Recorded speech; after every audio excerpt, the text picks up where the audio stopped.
আসসালামু আলাইকুম everyone, welcome to Runa cooking house. আজ আমি শেয়ার করব আমরা নিজেরাই ঘরে খাঁটি ঘি কিভাবে তৈরি করতে পারি।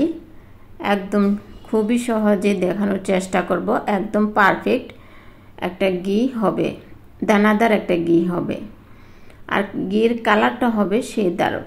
তো রোজার আগে আমি এই দুধগুলো একসাথে এনেছিলাম, একদম খাঁটি গায়ের দুধ। এই পুরা রমজানে কিন্তু আমরা দই বা দুধ খেয়ে থাকি, সেজন্য রমজান মাসেই দুধটা একটু বেশি লাগে। তো প্রতিদিন দুধ জাল করার পরে যে উপরে সর ছিল সেই সরটাকে আমি প্রতিদিনই উঠিয়ে উঠিয়ে বাটিতে জমা করেছি, ডিপ ফ্রিজে রেখেছি। এটা কিন্তু নর্মাল ফ্রিজে বা বাহিরে রেখে জমানো যাবে না, তাহলে এটা টক হয়ে যাবে। ঘিয়ের যে অরিজিনালি একটা স্বাদ সেটা কিন্তু পাওয়া যাবে না। তো ডিপ ফ্রিজে সব কিছু রেখে আমি অনেকগুলো সর জমিয়েছিলাম, সেটা এখন ব্লেন্ড করে ঠান্ডা পানি দিয়ে ব্লেন্ড করেছি। এখন ঠান্ডা পানি এবং বরফ পানিতে ব্লেন্ড করা সরগুলো দিয়ে দিব।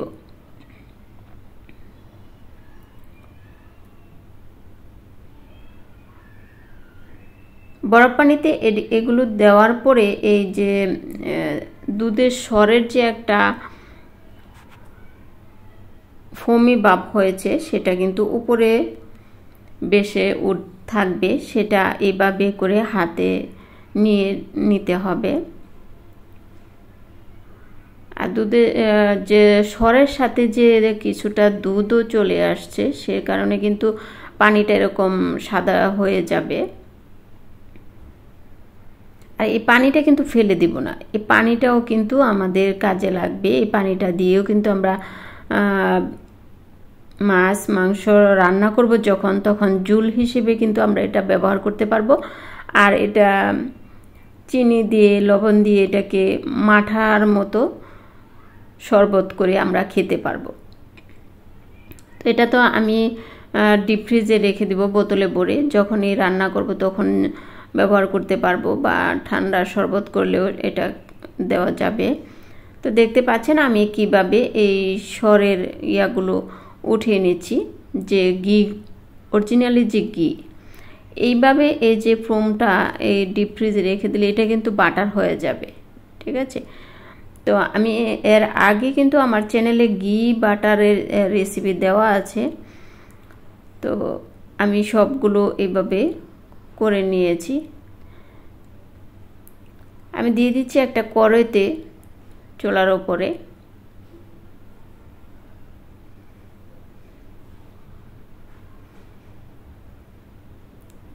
কিছুক্ষণের মধ্যে এটা কিন্তু একদম ফেনা ফেনা হয়ে যাবে, আবার নিমেষে কিন্তু এটা কমে যাবে। চুলার আঁচটা আমি কমিয়ে দিব।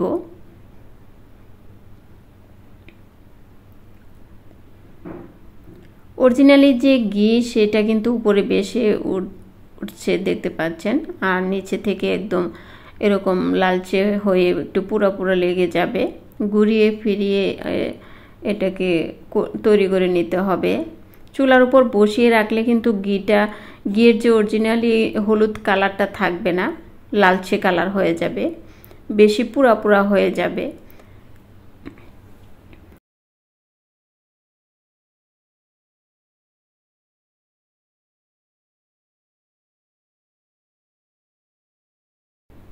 মানে ঘিটাকে নেড়ে চেড়ে তৈরি করে নিলাম।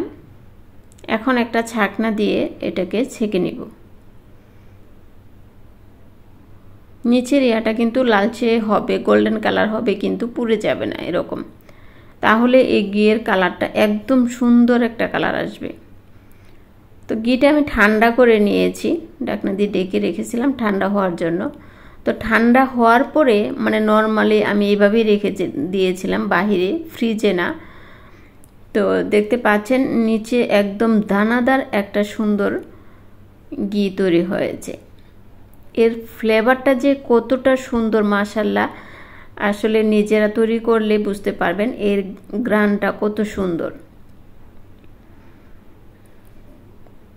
এখন আমি একটা কাচের জারে এটাকে নিয়ে নিব। যতটুকু হয়েছে আলহামদুলিল্লাহ, এটা দিয়েই আমি ঈদের যে রেসিপি করেছিলাম আপনাদের সাথে শেয়ার করেছি, ঈদের সেমাই ভেজেছিলাম এই ঘি দিয়ে। আর অনেক রান্নায়ও আমি ব্যবহার করি এই ঘিটা। যখনই এটা ফুরিয়ে যাবে আবারও এইভাবে আমি তৈরি করে নিব। তো ভিডিওটি দেখার জন্য ধন্যবাদ। আল্লাহ হাফেজ।